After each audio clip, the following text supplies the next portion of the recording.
Hi welcome back to my channel. ఈరోజు గత ప్రేమ యుద్ధం 6వ భాగాన్ని వినిద్దాం. మనసు చిన్నది కదా అన్నయ్య, పర్లేదులే అని అతని వైపు చూసి నీ పేరేంటి అంది. అక్షత్ ఆంటీ అన్నాడు. హో అక్షత్, నీ పేరు చాలా బాగుంది. నీకు నువ్వు ఉండేది ఎక్కడో తెలియనప్పుడు ఇంత దూరం ఎలా వచ్చావు అంటుంది గంగోత్రి. తెలీదు ఆంటీ, నా బంటిగాడు కొట్టిన బంతి బయటకొచ్చింది. నేను అది తీసుకొని రావడానికి బయటకొచ్చాను. బంతి దగ్గర కుక్క ఉందని హాలిస్తే అది నా వెంట పడింది. నేను పరిగెడుతూ ఇటు వచ్చేస్తాను అంటాడు ఏడుపు గొంతుతో. గంగోత్రి వాసు వైపు చూసి అన్నయ్య అంటుంది. వాసుకి అర్థమై అక్షత్ చేతిని పట్టుకుని నువ్వు ఉండే దగ్గర ఏమైనా గుర్తులుంటే చెప్పు, నేను తీసుకుని వెళ్తాను అంటాడు. అక్షత్ వాసు చేతిని వదిలించుకొని గంగోత్రి వెనక్కి వెళ్ళి భుజాల మీద చేతులు వేసి మా ఇంటి దగ్గర పెద్ద కరెంటు స్తంభం ఉంటుంది. వేప చెట్లు చాలా ఉంటాయి. ఇంకా చాలా గదులు కూడా ఉంటాయి. గంగోత్రి అక్షత్ భుజాలు పట్టుకునేసరికి దూరం జరిగి అవి చాలా చోట్ల ఉంటాయి కదా అక్షత్ అంటుంది. అక్షత్ ఆలోచిస్తున్నట్టుగా ముఖం పెట్టి నాకు అవే తెలుసు ఆంటీ అంటాడు దగ్గరకొచ్చి గంగోత్రి చేతిని పట్టుకొని. వాసు అక్షత్ని గమనిస్తుంటాడు. అతనికి నిజంగానే సరైన మతిస్థిమితం లేదు, కానీ గంగోత్రిని మాత్రం వీడట్లేదు.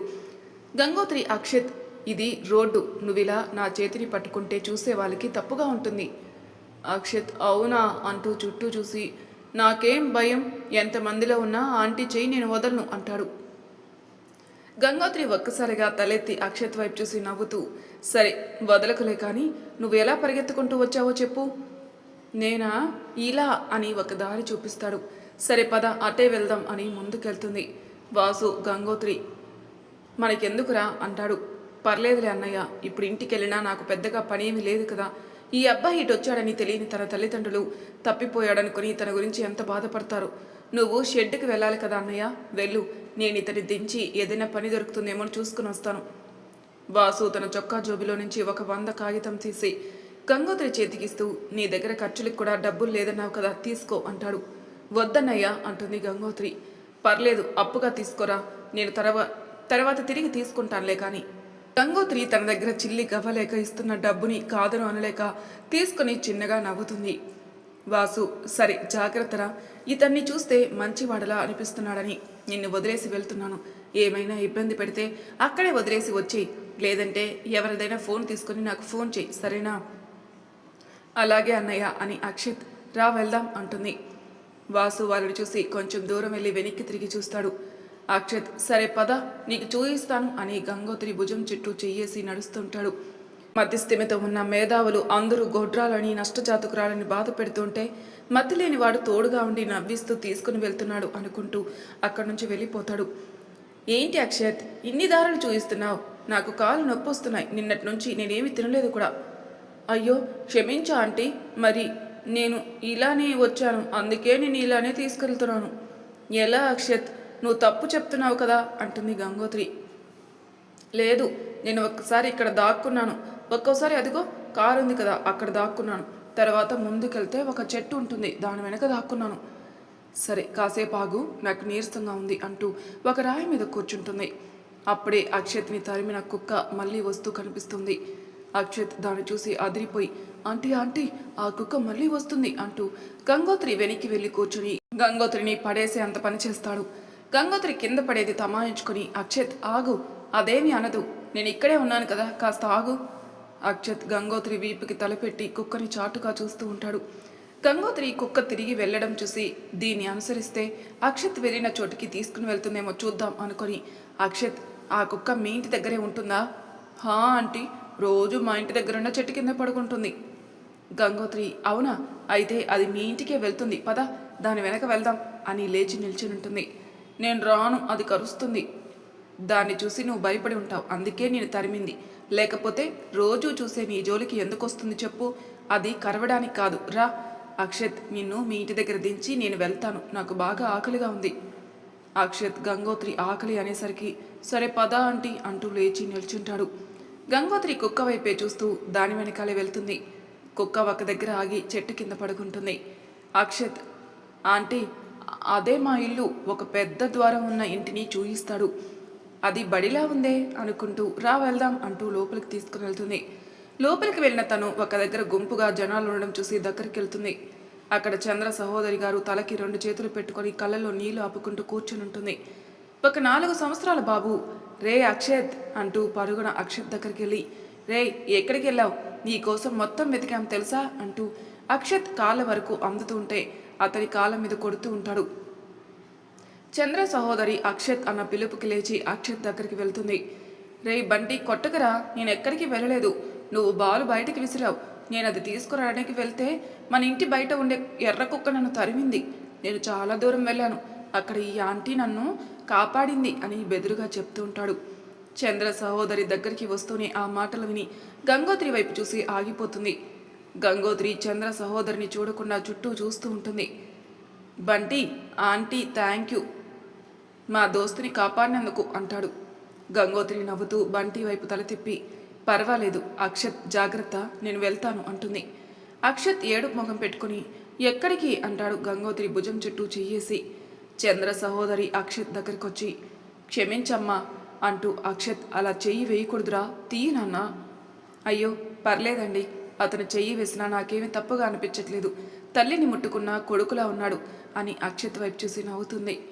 ఎంతైనా వయసులో నీకన్నా పెద్దవాడు కదమ్మా అని, నీ పేరేంటి అంటుంది. గంగోత్రి అండి అని నవ్వి, అక్షత్ అమ్మ నాన్నని పిలిస్తే అప్పజెప్పి వెళ్ళిపోతాను. చంద్ర సహోదరి, నేనే తల్లి అక్షత్ తల్లిని. హో మీరేనా, కొంచెం జాగ్రత్త అండి, బయట చాలా కుక్కలున్నాయి, దగ్గరలో నాకు తెలిసిన అతను కుక్కలు ఇష్టంగా పెంచుతాడు, మీరు ఒకసారి అతనికి చెప్పండి, వాటిని కూడా తీసుకెళ్ళి పెంచుకుంటాడు. చంద్ర సహోదరి సరే గంగోత్రి అని నవ్వుతుంది. గంగోత్రి వెళ్తున్న అక్షత్ జాగ్రత్త అని 2 అడుగులు ముందుకు వేసి ఆగుతుంది. చంద్ర సహోదరి, అక్షత్ ఆ అమ్మాయి చీర వదులు అంటూ చేతి నుంచి విడిపించబోతుంది. అక్షత్, అమ్మ ఆంటీకి ఆకలేస్తుందంట, ఇందాక నీరసంగా ఉందని చెప్పింది. చంద్ర సహోదరి, ఓ క్షమించమ్మా, కనీసం నీళ్లు తాగుతావా అని కూడా అడగలేదు, అక్షత్ తీసుకుండ్రా అంటూ గబగబా ఇంట్లోకి వెళ్తుంది. అక్షత్, ఆంటీ రా అంటూ గంగోత్రి చీర అలానే పట్టుకుని, రే బంటి, ఆంటీ అన్నం తిన్న తర్వాత నేను వస్తాను, నేను కుక్కని చాలా కొట్టాను, ఈ ఆంటీని కూడా కాపాడాను, అవన్నీ నీకు కూడా చెప్తాను, ఎప్పుడైనా ఉపయోగపడతాయి. అక్షత్ మాటలకి గంగోత్రి పెద్దగా నవ్వుతుంది. ఆంటీ రా అన్నం తిందాం అంటూ తీసుకుని వెళ్తాడు అక్షత్. గంగోత్రికి ఆకలిగా ఉండి వద్దు అనలేక అక్షత్ వెంట లోపలికి వెళ్తుంది. లోపలికి వెళ్ళిన గంగోత్రి అక్షత్ మిలిటరీ బట్టల్లో హుందాగా నిల్చుని ఉన్న పెద్ద ఫోటో చూసి షాక్ అవుతుంది. కిరీటి వాళ్ళ ఇంట్లో అలాగే కింద కూర్చుని తల మోకాల మధ్యలో పెట్టుకుని ఉంటాడు. రాఘవి కిరీటి ఇల్లు వెతుక్కుంటూ వచ్చి కిరీటి అలా కూర్చోవడం చూసి దగ్గరికి వెళ్ళి అతని తల మీద చేయి వేస్తుంది. కిరీటికి చాలా రోజుల తర్వాత రాఘవి స్పర్శ తెలిసేసరికి ఒక్కసారిగా తలెత్తి రాఘవిని చూస్తాడు. రాఘవి అక్కడే కూర్చుని, ఏంటిరా ఇలా అయ్యావు అంటుంది. కిరీటి రాఘవి నిజంగానే వచ్చిందా లేదా అని తన వైపే చూస్తున్నాడు. ఎంత డబ్బు ఉన్నా ఎప్పుడు ఉన్నట్టే సాధారణ అమ్మాయిలా పద్ధతిగా కనిపిస్తుంది. రాఘవి కిరీటి అంటూ అతని చెయ్యి మీద మరోమారు చెయ్యి వేసి కదుపుతుంది. కిరీటి రాఘవిని చూసి షాక్ అయి లేచి నిల్చుంటాడు. రాఘవి కూడా తన భావోద్వేగాల్ని నియంత్రించుకొని లేచి నిల్చుంటుంది. కిరీటి రాఘవి వైపు చూసి అక్కడి నుంచి వెళ్ళాలనుకుంటాడు. ఎక్కడికి రా పారిపోతున్నావు, నా నుంచి తప్పించుకొని ఎన్ని రోజులు తిరుగుతావు, నేనెందుకు తప్పించుకొని తిరుగుతాను అంటాడు గుమ్మం దగ్గర నిల్చొని బయటకు చూస్తూ. హో అయితే తప్పించుకొని తిరగట్లేవన్నమాట, సరే నేను కూడా అలాగే అనుకుంటాను, కానీ ఒక్క విషయం ఇటు తిరిగి మాట్లాడు అంటుంది. కిరీటి ఏంటో చెప్పు, నేను వెళ్ళాలి అన్నాడు. ఇది నా మొగుడు ఇల్లు కాదు, నువ్వు వదిలేసి వెళ్ళినా ఉండడానికి ఇంట్లో ఎవరూ లేనట్టుంది, నువ్వు కూడా వెళ్తే నేను గోడలతో మాట్లాడాలా, ఏంటో చెప్పు అంటాడు అసహనంగా. రాఘవి చేతులు కట్టుకొని కిరీటి వైపే చూస్తూ, మనము పెళ్ళి ఎప్పుడు చేసుకుందాం అంటుంది. కిరీటి వెనక్కి తిరిగి, మనకి పెళ్ళేంటి అంటాడు రాఘవిని చూస్తూ. మనకి పెళ్ళేంటి అంటే ఏంటర్థం, నువ్వు నేను ప్రేమించుకున్నాం కదా, నువ్వే నేను లేకుంటే బ్రతకలేను అని చెప్పావు కదా, అంటే నన్ను ప్రేమించడం అంత అబద్ధమా అంటుంది. ఏమంటున్నావు, నేనెందుకు అబద్ధాలు ఆడతాను, నేను నిజంగానే నిన్ను ప్రేమించాను అంటాడు కిరీటి కోపంగా. హో అయితే నిజంగా ప్రేమించాను అంటావు. కిరీటి అవును అంటాడు అసహనంగా. అయితే పెళ్లి చేసుకోవడానికి ఏంటి సమస్య? సమస్య ఏంటి అంటే, నాకు పెళ్ళయింది, నీకు కనిపించట్లేదా, అందుకే కదా నువ్వు వెళ్ళిపోయావు అంటాడు రాఘవి దగ్గరికి వస్తూ. నేను నీ పెళ్ళి అయినందుకు వెళ్ళలేదు కిరీటి, నువ్వు నా అనుమతి లేకుండా నా జీవితంతో ఆడుకున్నందుకు వెళ్ళాను. కిరీటి ఆ మాటకి ఏమీ అనలేక నిశ్శబ్దంగా ఉంటాడు. ఏంటి మాట్లాడవు, సమాధానం చెప్పు, ప్రేమించానని వెంట తిరిగావు, పెళ్లి చేసుకుందామని పట్టుబట్టావు. కొండంత ఆశలు పెంచుకొని నువ్వు తాలి కట్టే గడియల కోసం చూస్తూ నేను పెళ్లి పీటల మీద కూర్చుని ఉంటే, తీరా పెళ్లి సమయానికి ఒక అమ్మాయి మెడలో తాలి కట్టి తీసుకుని వచ్చి నా ఎదురుగా నిల్చున్నావు. కిరీటి వేగంగా వెనక్కి తిరిగి నిల్చుంటాడు. చెప్పు, నేనేం చేశానని నాకు ఈ శిక్ష? పెళ్లి ఎందుకు చేసుకున్నావని అడిగితే గంగోత్రిని జాగ్రత్తగా చూసుకుంటారని మా నాన్నకి మాటిచ్చాను అన్నావు. మరి నాకు కూడా నన్ను పెళ్లి చేసుకుంటానని నాతో జీవితం పంచుకుంటానని మాటిచ్చావు కదా. ఇప్పుడు అదే మాట నిలబెట్టుకోమంటున్నాను. అది ఎలా కుదురుతుంది రాఘవి? నేను గంగోత్రిని పెళ్లి చేసుకున్నాను. నాకు గంగోత్రి చెప్పింది నువ్వు తను సంతోషంగా లేరు, విడాకుల మీద తను సంతకం చేసిందని. తను మాత్రమే చేసింది, నేను చేయలేదు. నిన్ను పెళ్లి చేసుకుంటానని మాటిచ్చి నీకు అన్యాయం చేసినందుకు ఆ రోజు కుదురుకున్నా, ఈ రోజు కుదిరింది కాబట్టి నన్ను క్షమించు అంటూ రాఘవి కాళ్ళ మీద పడతాడు. రాఘవి ఒక్కసారిగా దూరం జరిగి ఒకప్పుడు కిరీటిని, ఇప్పుడు కిరీటిని చూసి ఆశ్చర్యపోతుంది. కిరీటి తలెత్తి, కనీసం నీ కాళ్ళు పట్టుకుంటేనన్నా నీ విషయంలో నేను చేసిన అన్యాయాన్ని దేవుడు క్షమిస్తాడేమో అంటాడు. రాఘవికి కిరీటిని చూస్తే ఏడుపు వస్తుంది. ముఖం పక్కకి తిప్పుకొని కన్నీళ్లు తుడుచుకుని, నేను ఇక్కడ కొత్త వ్యాపారం పెడదామనుకుంటున్నాను. జీవితంలో ఎలాగో తోడు ఉండట్లేదు, కనీసం వ్యాపారంలో అయినా తోడుగా ఉండి సహాయం చేయి అంటుంది. కిరీటి లేచి నిల్చుని రాఘవి వైపే చూస్తూ, నీకు సహాయం చేసే ఆర్థిక విద్యా స్తోమతలు రెండూ నా దగ్గర లేవు. రాఘవి కిరీటి వైపు చూసి, నా దగ్గర నీ విద్య ధృవీకరణ పత్రాలు మొత్తం ఉన్నాయి. రేపటి నుంచి మనం వ్యాపారం మొదలు పెడుతున్నాం. నా మాట కాదు అంటావో అవునని అంటావో నీ ఇష్టం. నా మీద ఇప్పుడు ప్రేమ లేకున్నా ఒకప్పుడు ఉంది. ఆప్యాయత ఉంటే రా, లేదంటే ఇక నుంచి రాఘవి అనే అమ్మాయి ఒక స్నేహితురాలుగా కూడా నీ దరిదాపుల్లో ఉండదు. కిరీటి రాఘవి వైపే చూస్తూ, నాకు రేపటి వరకు సమయం ఇవ్వు రాఘవి, రేపటి నుంచి పని మొదలు పెడదాం అంటాడు. రాఘవి నవ్వుతూ కిరీటి వైపు చూసి, సరే ఇక నేను వెళ్తాను. ఇంతకీ మీ ఆవిడ ఎక్కడా అంటుంది చుట్టూ చూస్తూ. తను నా భార్య కాదు అంటాడు రాఘవి వైపు సూటిగా చూస్తూ. హో, విడాకులు ఇవ్వరు, భార్య కాదు, మరేంటో. అయినా నాకెందుకులే, నేనిప్పుడు నీ వ్యక్తిగత విషయాల్లో కలుగు చేసుకునే సాన్నిహిత్యం ఉన్నదాన్ని కాదు కదా. సరే నేను వెళ్తున్నాను. ఇక ఆఫీస్ దగ్గరలోనే ఒక ఇల్లు చూశాను. రేపటి నుంచి నువ్వు అక్కడే ఉండాలని కిరీటి సమాధానం కోసం చూడకుండా వెళ్ళిపోతుంది. కిరీటి వెళ్తున్న రాఘవిని చూస్తూ ఉంటాడు. భైరవ వాళ్ళ ఇంట్లో, మండోదరి టిఫిన్ పెట్టు, నేను ఆఫీస్ దగ్గరికి వెళ్ళాలి అంటూ వచ్చి కూర్చుంటాడు భైరవ. ఒక్క నిమిషం భైరవ, ప్రార్థనానికి పాలు పట్టిస్తున్నాను. కన్నమ్మకి నేను పట్టిస్తాను కానీ ఇలా తీసుకొనిరా అని అక్కడే ఉండి పిలుస్తాడు. మండోదరి ప్రార్థనని నడుం మీద ఎత్తుకుని ఒక చేత్తో పాల బాటిల్ పట్టుకుని వచ్చి భైరవ చేతికి ప్రార్థనని ఇస్తుంది. భైరవ నవ్వుతూ, కన్నమ్మ ఇవాళేంటి ఇంత ఆలస్యంగా పాలు తాగుతున్నావు అంటూ దగ్గరికి తీసుకుని బుగ్గలు నిమురుతుంటాడు. ప్రార్థన నవ్వుతూ, నాన్న బాయి అంటుంది. అమ్మో, నా కన్నమ్మకి బాగా ఆకలిగా ఉన్నట్టుందే. నవ్వుతూ, మండు పాలు బాటిల్ ఇవ్వు అంటాడు. మండోదరి భైరవ మాట వినిపించుకోకుండా ఏదో ఆలోచిస్తూ ఉంటుంది. భైరవ మండు అంటూ మండోదరి చేయి మీద తట్టి బాటిల్ ఇవ్వు అంటాడు. మండోదరి పాల బాటిల్ ఇచ్చి వెళ్ళి సోఫాలో కూర్చుంటుంది. భైరవ మండోదరిని చూస్తూ ప్రార్థనానికి పాలు పట్టించి తను ఎత్తుకుని వెళ్ళి సోఫాలో తన వెనక నిల్చోబెట్టి తను కూర్చుంటాడు. ప్రార్థన కొంచెం పక్కకెళ్ళి వాళ్ళని చూసి భైరవ తనని పక్కన కూర్చోబెట్టుకునేసరికి ముడుచుకుని కూర్చొని ఉంటుంది. మండోదరి, ఎందుకు ఇంకా ఇంత బాధపడుతున్నావు? నీకు తెలుసు కదా మన రాఘవి ముక్కుసూటి మనిషిని అంటాడు తనని చూస్తూ. మండోదరి, తెలుసండి, కానీ ఇంత దారుణంగా నా గురించి మాట్లాడుతుందని కల్లో కూడా అనుకోలేదండి. రాఘవి స్వభావం పూర్తిగా తెలిసి కూడా నువ్వు తన అన్న మాటలు పట్టించుకుంటున్నావా అని మండోదరిని దగ్గరకు తీసుకుంటాడు. మండోదరికి రాఘవి అన్న మాటలు కూడా సూటిగా తగులుతాయి. తనలానే భైరవ కూడా అనుకుంటే తన పరిస్థితి ఏంటి? తను కూడా ఆ గంగోత్రిలా ఏం ముచ్చటా లేకుండా మోడుగా బ్రతకాలా అనుకుని ఏడుస్తూ ఉంది. ఏంటి రాఘవి నువ్వు చేసిన పని? నీకు తెలుసు కదా, నువ్వు మండోదరి ప్రార్థన నాకు అందరికంటే ఎక్కువ ముఖ్యమని. మీలో ఏ ఒక్కరు బాధపడినా నాకు దూరం అయినా నేను తట్టుకోలేనని. అయినా కూడా మండోని బాధ పెట్టావు అనుకుంటాడు భైరవ. భైరవ, ఎలాంటి పరిస్థితి ఎదురైనా నువ్వు నన్ను వదిలిపెట్టవు కదా అంటుంది ఏడుపు గొంతుతో మండోదరి. హే, ఏంటి ఆ మాటలు? నిన్నెందుకు వదిలేస్తాను పిచ్చి? రాఘవి చిన్నపిల్ల, తను తెలిసి తెలియక అన్నవి పట్టుకుని నువ్వు బాధపడుతూ నన్ను బాధ పెట్టకు అన్నాడు. మేమిద్దరం ఒకే వయసు వాళ్ళం భైరవ. తను నేను చిన్నప్పటి నుంచి ఒకే తరగతి కూడా. నువ్వు ఎలా అనుకుంటున్నావు తను చిన్నపిల్ల అని? తను అన్ని మాటలు కావాలని అన్నది అంటుంది బాధగా. భైరవకి కూడా ఆ విషయం తెలుసు. అందుకే తన చెల్లిని ఏమీ అనలేక మండోదరిని ఓదారుస్తూ ఉంటాడు. ప్రార్థన భైరవ భుజం ఎక్కి నానా నానా అంటుంది. ఓ కన్నమ్మ, క్షమించు తల్లి, ఇంతసేపు నిన్ను పట్టించుకోలేదు అని తను ఎత్తుకుని బుగ్గ మీద ముద్దు పెడతాడు. ప్రార్థన తండ్రి ఎత్తుకునేసరికి అంతసేపు ముడుచుకున్నది కాస్త అల్లరిని రెండింతలు చేస్తూ భైరవ ఒళ్ళో ఎగురుతూ ఉంటుంది. ప్రార్థన కేరింతలకి కొంచెం మనశ్శాంతి వస్తుంటే తనని చూస్తూ ఉంటుంది మండోదరి. భైరవ మండోదరి ముఖంలో ప్రశాంతత చూసి ప్రార్థన వైపు పూర్తిగా తిరిగి తనని ఆడిస్తూ ఉంటాడు. మండోదరి ప్రార్థనని చూస్తూనే భైరవ భుజం మీద వాలి అందరం ఎంత సంతోషంగా ఉండేవాళ్ళం భైరవ, కానీ ఇప్పుడు తలా ఒక్క దిక్కు అయిపోయాం.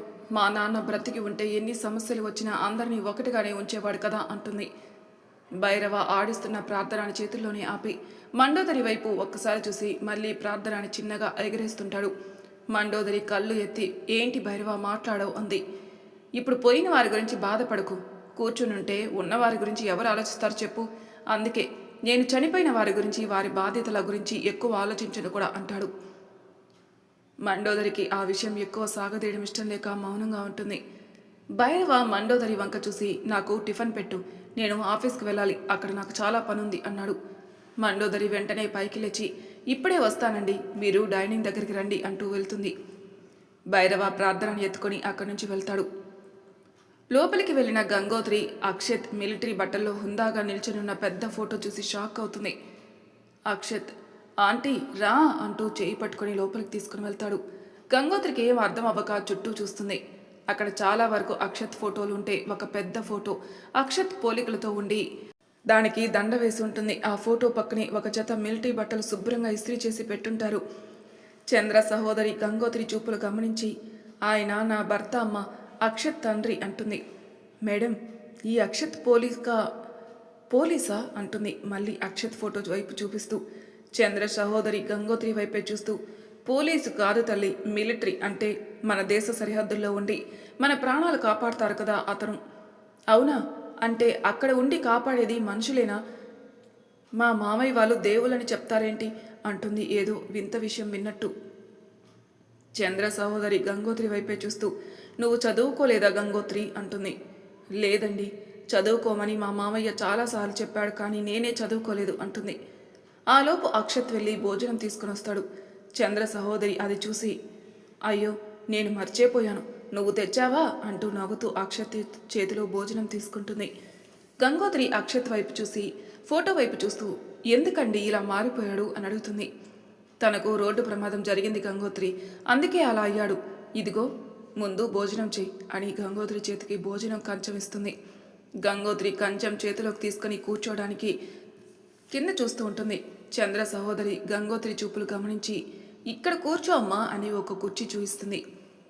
అక్కడ నేను ఎప్పుడూ కూర్చోలేదండి, నేను ఇక్కడ కూర్చోనా అని అడుగుతుంది నేల చూయించి. చంద్ర సహోదరి గంగోత్రి మాటలు కొత్తగా వింటూ సరే కూర్చొని తిను అంటూ తను వెళ్ళి అక్కడే ఉన్న కుర్చీలో కూర్చుంటుంది. అక్షత్ వెళ్ళి గంగోత్రి పక్కనే కూర్చుంటాడు. చంద్ర సహోదరి గారు అక్షత్ గంగోత్రితో చనువుగా ఉండడం చూసి ఆశ్చర్యపోతుంది. గంగోత్రి భోజనం చేస్తూ నువ్వు తిన్నావా అక్షత్ సార్ అంటుంది. అక్షత్ సారా, నేను సారా అనే చిన్న పిల్లల్లా నవ్వుతుంటాడు. గంగోత్రి సార్ అనకు, అక్షత్ అను, ఇప్పుడు నువ్వు సార్ అని పిలిచినా తనకు అర్థం అవ్వదు అని నవ్వుతూ చెప్పి ఏం చేస్తుంటావు అని అడుగుతుంది. గంగోత్రి తినడం ఆపి ఇంతకు ముందు ఒక ఇంట్లో పని చేసేదాన్నండి, ఇప్పుడు మానేశాను, వేరే పని కోసం వెతుక్కోవాలి. అంటే ఇళ్లల్లో పనా అంటుంది చంద్ర సహోదరి. అవునండి, అక్కడ 2 సంవత్సరాల నుండి చేస్తున్నాను. ఆ ఇంటి వాళ్ళు చాలా మంచివారు, కానీ వాళ్ళ అబ్బాయే అని ఏమీ చెప్పకుండా ఆపేస్తుంది. గంగోత్రి ఆపిన దాంట్లోని అర్థం వెతుక్కుని ఇప్పుడు ఎక్కడ వెతుక్కుంటున్నావు? అదే తెలియట్లేదండి, మా ఇంటి పక్కన బామ్మని చూడమన్నాను, ఆమె చూసే వరకు నేను కూడా వెతుక్కోవాలి, ఎక్కడ అనేది తెలీదు. ప్రస్తుతం నా చేతిలో చిల్లి గవ్వ కూడా లేదు, ఎక్కడ పని దొరికితే అక్కడ చేసుకోవాలి. కంచంలో అన్నం అయిపోయి పైకి లేవబోతుంది, కానీ అక్షత్ అప్పటికే మళ్ళీ తెచ్చి గంగోత్రికి పెడతాడు. అక్షత్ వద్దు అంటుంది గంగోత్రి మొహమాటంగా చంద్ర సహోదరి గారిని చూస్తూ. పర్లేదు తిను గంగోత్రి, నేనేమీ అనుకోను, నా కొడుకుది ఒకరి ఆకలి తీర్చే గుణం అని నవ్వుతుంది. గంగోత్రి కూడా అక్షత్ వైపే చూసి నవ్వుతుంది.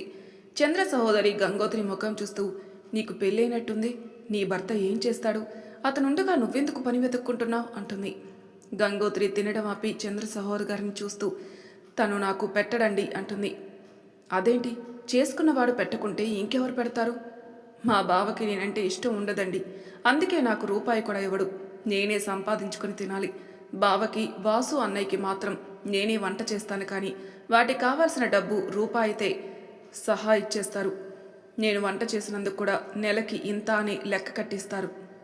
చంద్ర సహోదరికి గంగోత్రి కళ్ళల్లో అంతులేని బాధ కనిపిస్తుంటే ఇంకేం మాట్లాడకుండా కూర్చుంటుంది. గంగోత్రికి ఆ కాస్త భోజనం తినాలనిపించక లేచి బయట ఉన్న చెత్త డబ్బాలు పడేసి అక్కడే పక్కనున్న నల్ల దగ్గర కడిగి చంద్ర సహోదరి దగ్గరికి వెళ్ళి అక్కడున్న బల్ల మీద కంచం పెడుతుంది. ఆమె గంగోత్రిని పనితనం చూస్తూ, ఇక్కడ అక్షత్ ఆలనా పాలనా చూసుకోవడానికి ఒక వ్యక్తి కావాలని చాలా రోజుల నుంచి చూస్తున్నాను. నువ్వు ఉంటావా? నీకు నెలకి జీతం ఇస్తాను. గంగోత్రి నిజంగానా అండి అంటుంది సంతోషంగా. ఆమె నిజంగానే అక్షత్ నీ దగ్గర చెప్పిన మాట వింటున్నాడు. వాడికి వేలకు ఒక ముద్ద అన్నం పెట్టి తను ఎక్కడికైనా తీసుకుని వెళ్ళమంటే జాగ్రత్తగా తీసుకొని రావాలి. అప్పుడప్పుడు ఇక్కడ పిల్లలకి కూడా ఎందులోనైనా సహాయంగా ఉండాలి.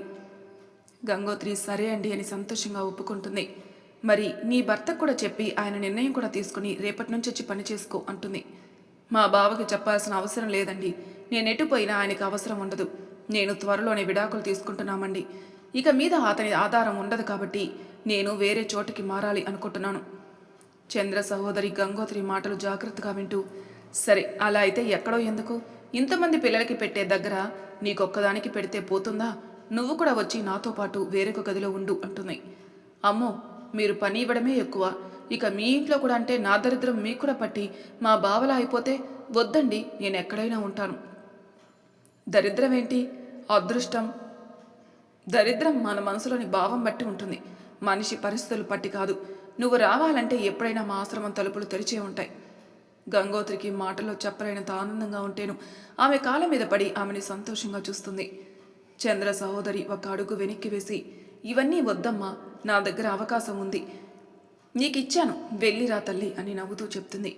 అక్షత్, అమ్మా ఆంటీ వెళ్తుందా అంటాడు బాధగా.